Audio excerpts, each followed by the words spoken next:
नमस्ते। स्वयं से साक्षात्कार की इस कड़ी में आप सभी का स्वागत है।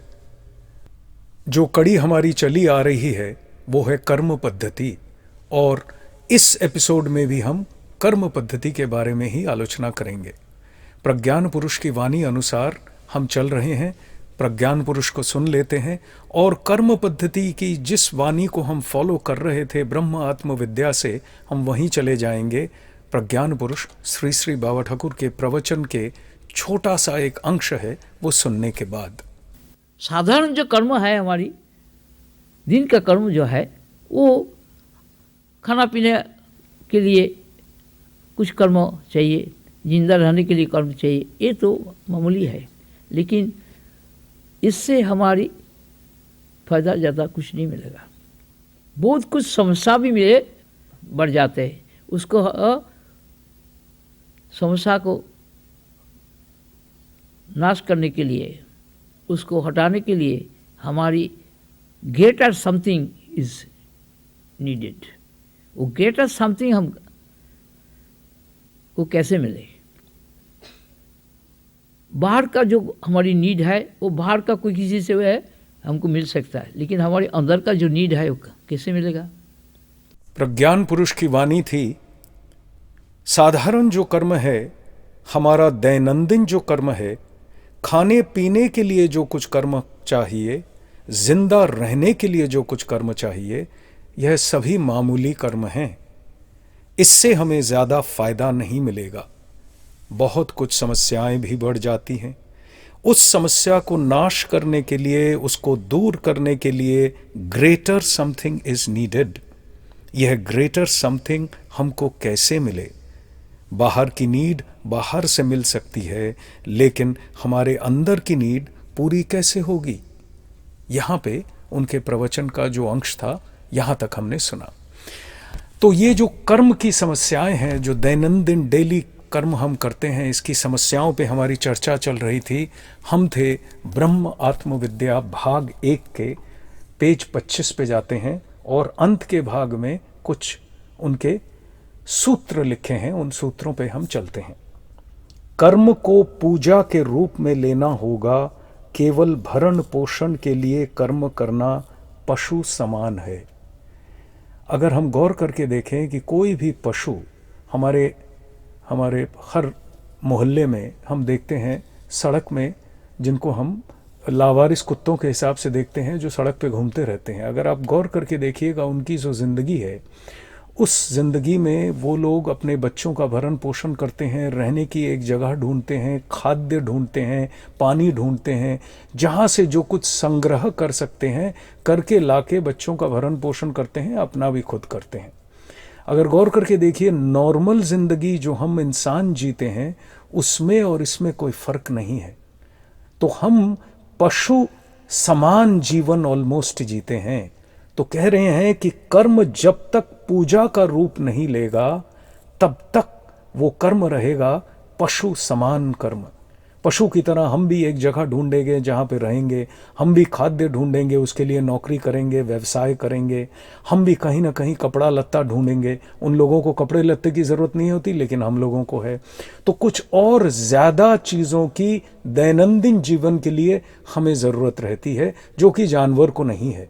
तो इतना सा फर्क है, लेकिन दैनंदिन जीवन के लिए जीना उनका भी है और दैनंदिन जीवन के लिए जीना हमारा भी है। अब जीना तो हमें है, दैनंदिन जीवन जीना है, रोज खाना है, रोज उठना है, बैठना है, कर्म करना है, नौकरी पे जाना है। तो हम क्या करें? तो कह रहे हैं कि जो भी कर्म करो अपने दैनंदिन जीवन जीने के लिए, उसको पूजा मान कर करो। तो फिर वो जो कर्म है, उसका एक अर्थ जो निकलेगा वो कुछ भिन्न निकलेगा। वो जो आप अर्थबोध अभी कर रहे हो और जो उसका फल भोग कर रहे हो, वो सारी चीज़ भिन्न हो जाएगी जैसे ही आप पूजा मान के उस कर्म को करोगे। जब जो कर्म किया जाता है उनके लिए कर रहे हैं, यह मानकर करने से यथार्थ पूजा होती है। इसके सिवाय पूजा के कमरे में 2 घंटे तक नाक दबाकर बैठने से भी कुछ नहीं मिलेगा। डेफिनेशन उन्होंने दे दी, बड़ी सिंपल डेफिनेशन है। जब जो कर्म किया जाता है उनके लिए कर रहे हैं, यह मान कर करने से यथार्थ पूजा होती है।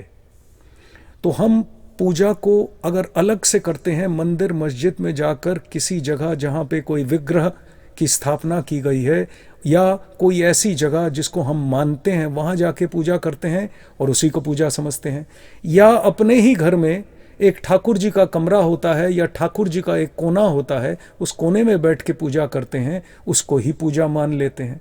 लेकिन क्या कह रहे हैं, देखिए, जब जो कर्म किया जाता है उनके लिए कर रहे हैं, यह मानकर करने से यथार्थ पूजा होती है। मुझे अलग से पूजा करने का प्रयोजन नहीं है। इसका अर्थ ये निकल रहा है, अगर मैं जितना कुछ कर रहा हूं अपने जीवन में उसको उनके लिए कर रहा हूं, प्रभु के लिए कर रहा हूं, ये मान के करूं तो वही मेरी पूजा हो गई। मुझे अलग से पूजा की जरूरत नहीं है। भले ही मैं कितने घंटे पूजा के कमरे में बैठा रहूं और मैकेनिकली मंत्रों का उच्चारण करूं, मैकेनिकली सारे कर्म करूं, नैवेद्य सजाऊं, जो भी कुछ करूं, ठाकुर जी का भोग लगाऊं, कुछ भी करता हूं मैं, वो सारा मेरा मैकेनिकल फंक्शन हो जाता है। जब तक मैं अपने सारे कर्मों को, अगर वो पूजा जो बाहरी पूजा है उस पूजा को भी समर्पित नहीं कर देता उनके चरणों में, तब तक वो पूजा असली पूजा नहीं बनती है। आगे कहते हैं, कर्ममय जीवन कर्म शून्य होना नहीं जानता, कारण कर्तृत्व अभिमान और फल की आशा से सारे कर्म करना ही जीव का स्वभाव है। इसी वजह से कर्म के शुभ अशुभ आदि फल उसे भोग करने पड़ते हैं। कर्म फल से मुक्त होने का अन्यतम उपाय है जीवन के प्रति मुहूर्त में जो जो कर्म जीव को करने पड़ते हैं वे कर्म और उनके फल आदि सभी ईश्वर आत्मा को बिना शर्त समर्पण कर देना। कर्म फल से मुक्त होने का द्वितीय उपाय है अपने को अकर्ता, अभोक्ता, अज्ञाता बोध से मानना, जानना या अनुभव करना। देखिए, दो तरीके बता दिए उन्होंने। जो आखिर वाला तरीका है वो कह रहे हैं उसमें मैं अकर्ता, मैं अभोक्ता, मैं अज्ञाता, मैं कर्म नहीं कर रहा, मैं भोग नहीं रहा, अभोक्ता हूँ, मैं अज्ञाता हूँ, मैं ज्ञान वगैरह आदि के जानने की कोशिश में ज्ञाता बनने की कोशिश नहीं कर रहा हूँ। ये सब कुछ मैं केवल साक्षी दृष्टा हूँ। मैं पक्का मैं हूँ, कच्चा मैं नहीं हूँ। ये है एक तरीका। दूसरे तरीके में कह रहे हैं यूनिवर्सल कॉन्शियसनेस, ईश्वरीय बोध में हर कर्म को करना। तो क्या कह रहे हैं कि कर्ममय जीवन को कर्म शून्य कर नहीं पाओगे। यहां से बात शुरू कर रहे हैं, कर्म शून्य होना कर्ममय जीवन जानता ही नहीं है।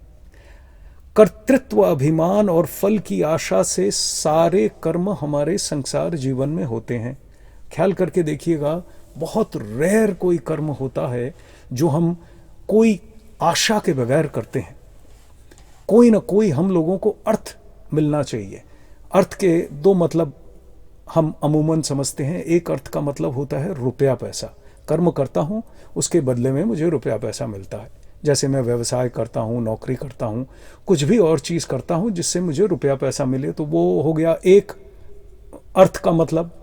दूसरा अर्थ का मतलब है कि बहुत सारे कर्म मैं ऐसे करता हूँ जिसमें मुझे कुछ मीनिंग मिलता है।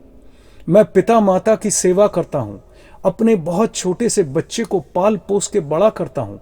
मैं एज फादर, मुझे वहाँ मीनिंग मिलता है। पिता माता की सेवा करता हूँ एज बच्चा, एज बेटा, मेरा फर्ज बनता है। ये अर्थ मुझे मिल रहा है वहाँ से। रुपया पैसा नहीं मिल रहा, लेकिन एक मीनिंग मिल रही है। तो ये दो अर्थों की वजह से जितने काम होते हैं हमारे जीवन के, वो होते हैं। अर्थ का एक और मतलब प्रज्ञान पुरुष श्री श्री बाबा ठाकुर के अंदर उद्गत हुआ है। मैं आप लोगों के सामने बयान करना चाहूँगा। जैसे मैंने उनसे सुना है, मैं आप लोगों को वैसा ही कह रहा हूँ। किताब में ये बात नहीं लिखी हुई है। कहते हैं अर्थ। ये जो अर है, जैसे साइकिल का व्हील होता है ना, साइकिल के व्हील में बहुत स्पोक्स होते हैं, तो वो सेंटर में एक जगह पे आके वो सारे के सारे स्पोक्स बंधे होते हैं। अब ये जो स्पोक है, ये आउटर सरकमफ्रेंस और सेंटर को ज्वाइन कर रहा है, तो ये अर है। और इसी अर में अगर मैं थम गया तो अर्थात मैं हमेशा सेंटर से युक्त होके घूम रहा हूं साइकिल के पहिए की तरह। इस जगत में जितने कर्म कर रहा हूं वो इस पहिए के घूमने के जैसा मान लें। और अगर मैं वो स्पोक की तरह घूम तो रहा हूं पहिए के साथ साथ, लेकिन सेंटर में बंधा हूं। अर्थात मैं सेंटर में, मेरे केंद्रीय जगत में जो ईश्वर मौजूद हैं, जो ब्रह्म मौजूद हैं, जो मेरे देवता मौजूद हैं, जो मेरे इष्ट मौजूद हैं, जो भी कह लीजिए, जिनको भी कोई मानता है, कोई भी इष्ट हैं उनके, वो मौजूद हैं, उनके साथ युक्त होके मैं घूम रहा हूं। अर्थात यही बात बन जाती है कि उनको समर्पण करके, उनके नाम से, उनके बोध से मैं कर्म कर रहा हूं। तो इसीलिए मेरे को उस वक्त कर्म तकलीफ नहीं देंगे। देखिए, बहुत छोटी सी बात है। ये अर्थ शब्द का हम लोग व्यवहार हमेशा करते हैं जीवन में, लेकिन इस अर्थ शब्द का तीसरा मतलब जो उन्होंने दिया, अगर उसको ध्यान में रख के काम करेंगे तो जीवन के सारे कर्म में काफ़ी बदलाव आ जाएगा, सोच में बदलाव आ जाएगा। तो जितने तामसिक राजसिक मल हैं जो हमने पिछली कड़ियों में डिस्कस किया, उन सारे मलों का शोधन होना शुरू हो जाएगा। और ये जो शोधन है, ये आपको क्या फ़ायदा देता है? अक्सर लोग पूछते हैं कि इनसे क्या होगा। ये जो रोज का जीवन मेरा है, जो भी जीवन है, कितना भी कठिन हो, उसके अंदर आसानी आ जाएगी। उस जीवन में एक ईजनेस आ जाएगी, एक आनंद का संचार होगा जो कि अभी निरानंद की अवस्था में है। जहाँ मुझे केवल दुख दर्द दिखता है, वहाँ पे बाहरी जगत बदले बगैर मेरे अंदर एक आनंद का संचार होगा। तो यही बदलाव आएगा। कोई भी इंसान ऐसा जगत में नहीं है जिसे आनंद की ज़रूरत नहीं है, चैन की ज़रूरत नहीं है। तो ये चैन देगा आपको, आनंद देगा, सुख शांति समृद्धि देगा। सही समृद्धि, जागतिक समृद्धि तो देगा ही, उसके अलावा जो आंतरिक समृद्धि है, जो आपके भीतर की समृद्धि है, वो भी आपको देगा। अपने अंदर में उनका ईश्वर आत्म गुरु का स्मरण करके, उनके नाम से सचेतन होकर जो कर्म करेंगे, वही है यथार्थ कर्म, अर्थात दिव्य कर्म। छोटी छोटी बातें हैं, समझना कोई मुश्किल नहीं है। सिर्फ हमें गौर करना है, अपना मनोनिवेश करना है, जीवन में व्यवहार करना है। अहंकार का प्रभाव ज्यादा रहने से काम में त्रुटि और अवहेलना ज्यादा दिखाई पड़ती है। ईश्वरीय बोध से काम करने पर सुचारू रूप से काम किया जा सकता है। मनुष्य की इच्छा और कर्म अगर विषयमुखी हैं तो वो ससीम हैं, लेकिन वह ईश्वरमुखी हों तो अनंत असीम है। मैं जब विषय के लोभ में, कुछ पाने के लोभ में, विषय वस्तु के लिए हम जीवन में जीते हैं, उनको अपनाने की कोशिश करते हैं, उनको पाने की कोशिश करते हैं। ये विषय वस्तु मुखी होकर मैं जब कुछ करता हूं तो वो क्या है, और जब मैं ईश्वर मुखी होकर करता हूं तो वो क्या है।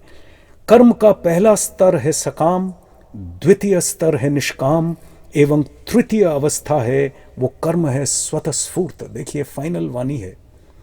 सबसे पहले हर इंसान सकाम कर्म करता है, कुछ न कुछ आशा करके कर्म करता है। जब धीरे धीरे उसे सद्गुरु की कृपा से ये ज्ञान मिलता है, अभ्यास के माध्यम से, उसका सकाम जो है वो निष्काम में परिणत हो जाता है। सकाम काम रह गया, लेकिन सकाम से निष्काम हो गया। काम जो है वो निष्काम हो गया, अर्थात मैं आशा से नहीं कर रहा हूं, मिल गया मिल गया, नहीं मिला नहीं मिला, कोई बात नहीं है। और जो अल्टीमेट अवस्था है, ब्रह्म आत्म पक्का मैं की अवस्था है, उस अवस्था में कर्म जो है मेरे अंदर स्वतःस्फूर्त होता है। मैं कर्म करता नहीं, चाहे निष्काम हो चाहे सकाम हो, कुछ भी मैं नहीं कर रहा। ये कुछ हो रहा है स्वतःस्फूर्त, स्वतः उद्गत हो रहा है मेरे अंदर, मैं अलग से कुछ नहीं कर रहा हूं। हमारा समय समाप्त हो चला है, तो इस कड़ी को हम यहीं समाप्त करते हैं। कर्म पद्धति। तो आइए सुनते हैं प्रज्ञान पुरुष श्री श्री बाबा ठाकुर का एक उद्गत भजन। सदगुरु श्री श्री बाबा ठाकुर का ये भजन राग दरबारी में है। इसके बोल है, स्वबोध में सबके हृदय में खेलते हो गुरु नित्य नूतन, परम हंस हंस परम तू ही स्वानुभव देव स्वयं।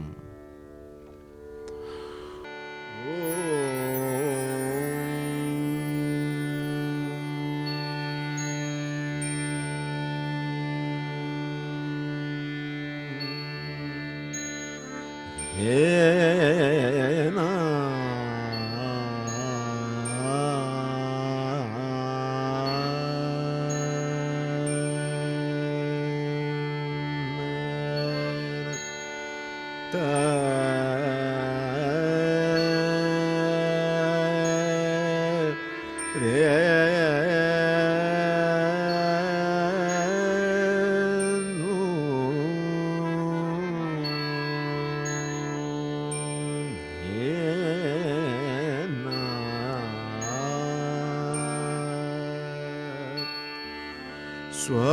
स्वबोध में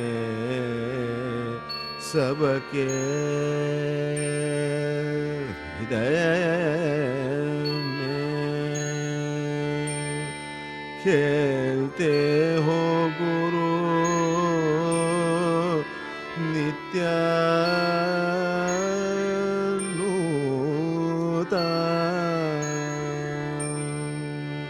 नित्यानूतन स्वबोध में सबके हृदय में स्वबोध में सबके हृदय में खेलते हो गुरु नित्यानूतन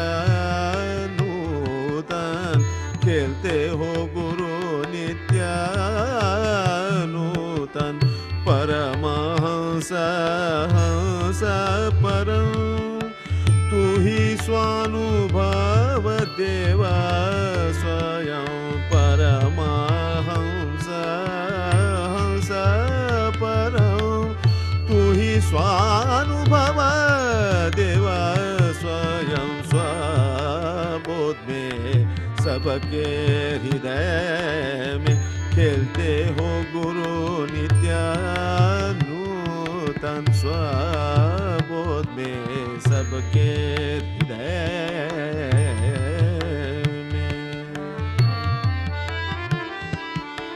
तू ही ब्रह्मा विष्णु शिव सर्व जीव सर्व देव तू ही ब्रह्मा विष्णु शिव सर्व जीव सर्व देव लीला तव अभिनव लीला तव अभिनव अस्ति भाति प्रियं स्वबोध में सबके हृदय में खेलते हो गुरु नित्यानूतन स्वबोध में सबके हृदय में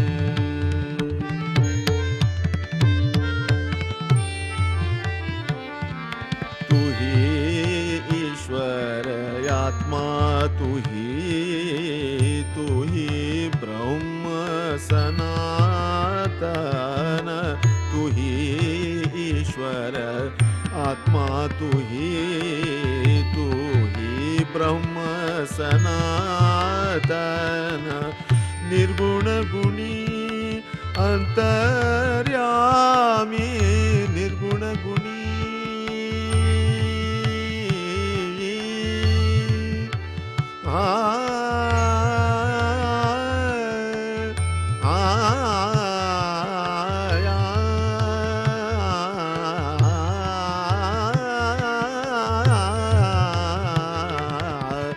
निर्गुण गुणी अंतर्यामी परमात्मा पुरुषोत्तम परमात्मा पुरुषोत्तम स्वबोध में सबके हृदय में खेलते गुरु खेलते हो गुरु खेलते हो गुरु खेलते हो गुरु खेलते हो गुरु नित्यानूतन स्वबोध में सबके हृदय में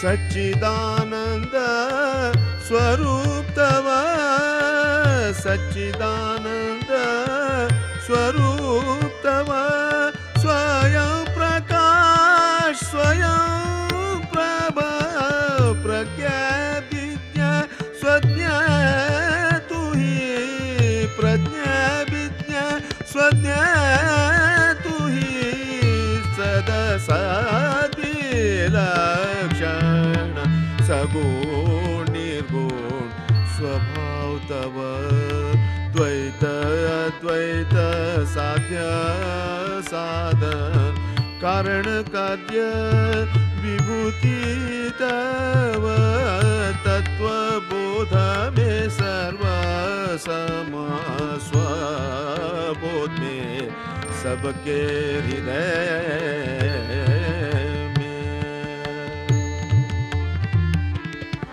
सबके हृदय में खेलते हो गुरु गुरु गुरु गुरु गुरु गुरु स्वबोध में सबके हृदय में खेलते हो गुरु नित्यानूतन स्वबोध में सबके हृदय में